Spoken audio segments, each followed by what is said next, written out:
Hello दोस्तों, नमस्कार। तो स्वागत है आप सभी का एक नई वीडियो में। तो दोस्तों, आज हम बात करने वाले हैं नैनीताल बैंक के अंदर कुछ नई पोस्टों के लिए यहाँ पर नोटिफिकेशन रिलीज हो चुका है।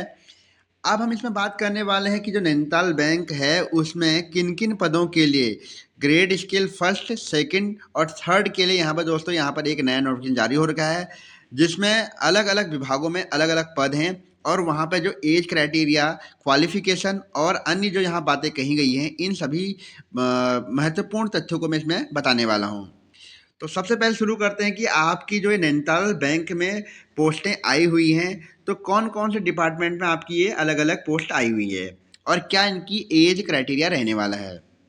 सबसे पहले जो पोस्ट दोस्तों आप देख पा रहे होंगे, यहाँ पर नेम ऑफ पोस्ट, वैकेंसीज और साथ ही साथ आप यहाँ पर देख रहे होंगे कि जो मिनिमम और मैक्सिमम जो आपका एज यहाँ पर रहने वाला है वो सब यहाँ पर दिया हुआ है। तो सबसे पहले जो आपका यहाँ पे है पद, वह रहने वाला है कस्टमर सर्विस एसोसिएट का, CSA, जिसमें कि जो नंबर ऑफ़ वैकेंसीज हैं वो रहने वाली है 71 और आपका जो एज क्राइटेरिया रहने वाला है वह न्यूनतम 21 वर्ष और अधिकतम 32 वर्ष के बीच में अगर आप आते हैं तो आप इन पदों के लिए अप्लाई कर सकते हैं। अधिकतर जो यहाँ पर दोस्तों पोस्टें निकली हुई हैं लगभग 14 विभागों में। इसमें जो आपका उसमें से कुछ विभागों में को छोड़ करके अधिकतम विभागों में यहाँ पर 21 से 32 वर्ष के बीच में ही आयु सीमा रखी गई है। ठीक है। अब अगर आप इस भर्ती में इंटरेस्टेड हैं तो आप यहाँ पे देख सकते हैं कि अलग अलग विभागों में किस किस तरीके से यहाँ पे पोस्टें हैं। पहले विभाग में 71 हैं, दूसरे विभाग में 40 हैं, तीसरे में यहाँ पे 3 पद हैं। ऐसे ही करके टोटल पोस्ट यहाँ पे दी गई हैं। अगर आप यहाँ पे देख पा रहे होंगे कि आगे मैं बढ़ता हूँ इस वीडियो में, अगर कुछ पदों के लिए यहाँ पर देख पा रहे होंगे कि यहाँ पर 25 से 35 वर्ष के बीच में भी यहाँ पर आपकी आयु सीमा रखी गई है, जिसमें कि manager information technology grade skill second का जो दोस्तों यह पद है IT विभाग में, तो यहाँ पर आयु सीमा जो रखी गई है 25 से 35 वर्ष के बीच में रखी गई है। ठीक है दोस्तों, अगर आप इसमें इंटरेस्टेड हैं तो इस पूरी PDF को मैं अपने इस वीडियो के डिस्क्रिप्शन बॉक्स में ऐड कर दूंगा। आप वहां पर जाकर के पूरी वीडियो को तसल्लीपूर्वक देख लीजिएगा, क्योंकि अगर मैं एक एक पद को यहाँ बताने लग गया तो यह वीडियो बहुत लंबी बन जाएगी और वो बहुत बोरिंग हो जाएगी। इससे मैं आगे बढ़ता हूँ इस वीडियो में। अगर मैं बात करूँ दोस्तों, एक चीज़ आपको यहाँ पर ये भी ध्यान देनी है कि जो ये आपकी नैनीताल बैंक में जो जॉब निकली हुई है, इसमें ये भी कहा जा रहा है, यहाँ पे आप सभी को बता दूं कि जो आपका यहाँ पे जिसके ऑफिस हैं वो हल्द्वानी, देहरादून, नोएडा और दोस्तों यहाँ पर इन जगहों पर रहने वाले हैं। यानी आपका जो यहाँ पर जॉब लोकेशन रहने वाली है उत्तराखंड के साथ साथ आपके बाहरी राज्यों में भी रहेगी। कहाँ कहाँ पर रह सकती है? जहाँ पर कि उत्तराखंड हो गया, उसके साथ साथ उत्तर प्रदेश हो गया, दिल्ली, हरियाणा और राजस्थान की जो 176 टोटल जो यहाँ पे 176 ब्रांचेज हैं, वहाँ 5 स्टेट्स में, उन सभी बैंक्स में आपकी ये जॉब रहने वाली है। तो इस चीज़ को आप गांठ बांध लीजिए कि जो आपकी नैनीताल बैंक में जो आपकी जॉब रहने वाली है वो 5 स्टेट्स में रहने वाली है। ठीक हो गया। आगे में अगर मैं बात करूँ दोस्तों की जो, क्योंकि जैसे आपने देखा होगा कि सबसे पहले जो डिपार्टमेंट था वो था कस्टमर सर्विस एसोसिएट के लिए। वहाँ पे बताया गया था कि आपका जो इस पद के लिए अगर आप अप्लाई करते हैं तो इसमें आपकी जो न्यूनतम शैक्षिक अर्हता है वो क्या रहनी चाहिए। तो candidate should have passed graduation, post graduation with minimum 50% marks in graduation, post graduation examination in any of the recognised streams for a recognised university.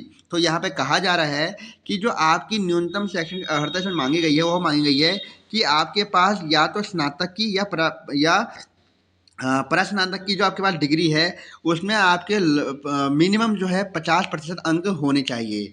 साथ ही साथ यहाँ पे कहा जा रहा है कि आपको कंप्यूटर स्किल्स भी आनी चाहिए और कंप्यूटर की आपको टाइपिंग जो है हिंदी और इंग्लिश दोनों में आनी चाहिए।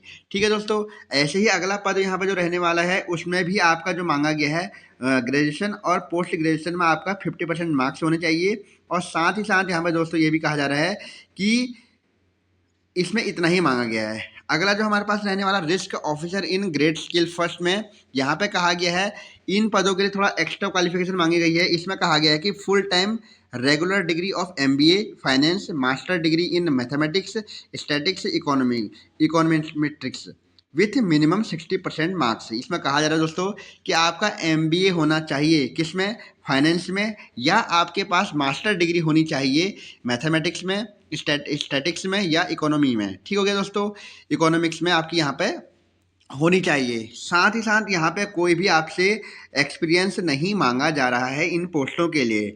आप ऐसे ही देख पा रहे होंगे जो आपका अगला चार्टर्ड अकाउंटेंट की जो पोस्ट है वहाँ पे आपसे मांगा जा रहा है कि आपका चार्टर्ड अकाउंट क्वालिफाई होना चाहिए। ठीक हो गया। वहीं पर आईटी डिपार्टमेंट में कहा जा रहा है कि आपको 4 ईयर का इंजीनियरिंग टेक्नोलॉजी डिग्री होनी चाहिए आपके पास, और कंप्यूटर साइंस में। और साथ ही साथ यहाँ पे अगर वो नहीं है तो आपके पास पोस्ट ग्रेजुएशन होना चाहिए इलेक्ट्रॉनिक्स में या टेलीकम्युनिकेशन में, या आपका यहाँ पे साइंस इंफॉर्मेशन टेक्नोलॉजी में आपका यहाँ पर पोस्ट ग्रेजुएशन होना चाहिए। ठीक है दोस्तों, तो आप जो भी इसमें इंटरेस्टेड कैंडिडेट्स हैं वे सभी इस पीडीएफ को मेरे इस वीडियो के डिस्क्रिप्शन बॉक्स में जाकर के देख लीजिएगा, और वहाँ पर से जाकर के आप इसमें पूरा डिटेल्ड वीडियो इसमें देख डिटेल्ड इसमें पीडीएफ में है वो रहने वाला है कि इसमें सैलरी का जो स्केल रहने वाला है, जो पे स्केल है वो कितने रहने वाला है। तो आप देख पा रहे होंगे जो पहली पोस्ट है सीएसए की, उसमें आपका पे स्केल ये रहने वाला है। उसके बाद 2 से 9 तक जो आपकी पोस्टें दी गई हैं ग्रेड स्केल फर्स्ट की, उसमें आपका पे स्केल इस तरीके से रहने वाला है। मैनेजर में दोस्तों आपका पे स्केल 64,820 से लेकर के यहाँ पे बताया गया कि 93,960 रुपये के बीच में रहने वाला है।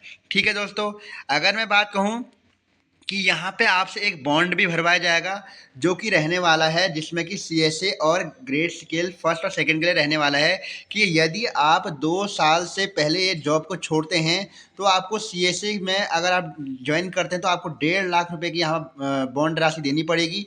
और साथ ही साथ अगर आप ग्रेड फर्स्ट और सेकंड के लिए यहाँ पर अप्लाई करते हैं और अगर आपका चयन होता है और अगर 2 साल से पहले आप अगर छोड़ते हैं तो आपको 3 लाख रुपए की यहाँ पे अमाउंट देना पड़ेगा। ठीक है दोस्तों, अब यहाँ पे ये भी आपको ध्यान रखना है कि बहुत से अभ्यर्थी पूछ रहे होंगे कि इसकी जो अप्लाई करने की डेट हो कब से कब तक है।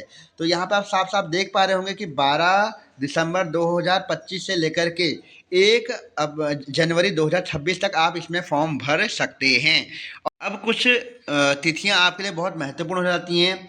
आप सभी को पता लग गया कि फॉर्म स्टार्ट होने की डेट क्या है, फॉर्म अप्लाई करने की लास्ट डेट क्या है।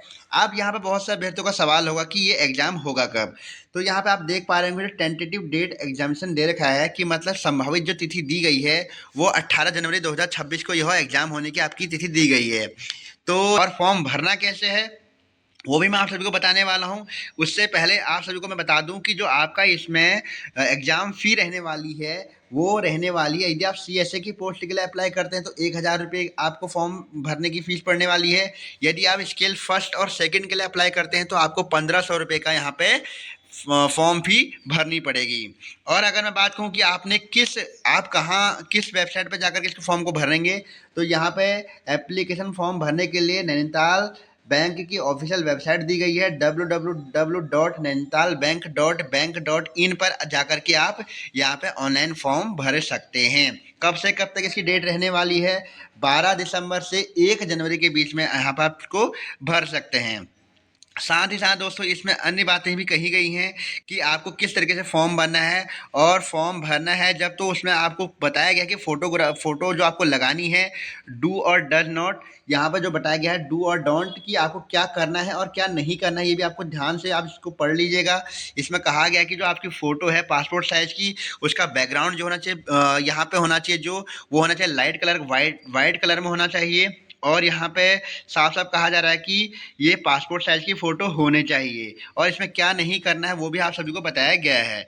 ठीक है दोस्तों, जब आप फॉर्म भरेंगे साइबर कैफ़े में जाकर के पहले इस फॉर्म को पूरा अच्छे से इस पीडीएफ को पूरा पढ़ लीजिएगा, उसके बाद ही इसमें अप्लाई कीजिएगा, क्योंकि बहुत सी बातें इसमें कही गई हैं जो कि आपको क्या करनी है क्या नहीं करनी है, ये चीज़ें भी बताई गई हैं।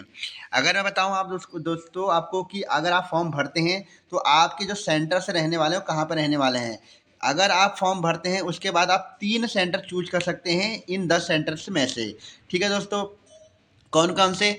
दोस्तों यहाँ पर कहा candidate will have choose any 3 centres of preference, कि आप इन 10 हल्द्वानी, देहरादून, रुड़की, बरेली, मेरठ, मुरादाबाद, लखनऊ, जयपुर, दिल्ली और अम्बाला में से 3 सेंटर कोई भी चूज कर सकते हैं जहाँ पर आप उन्हें प्रेफरेंस देंगे।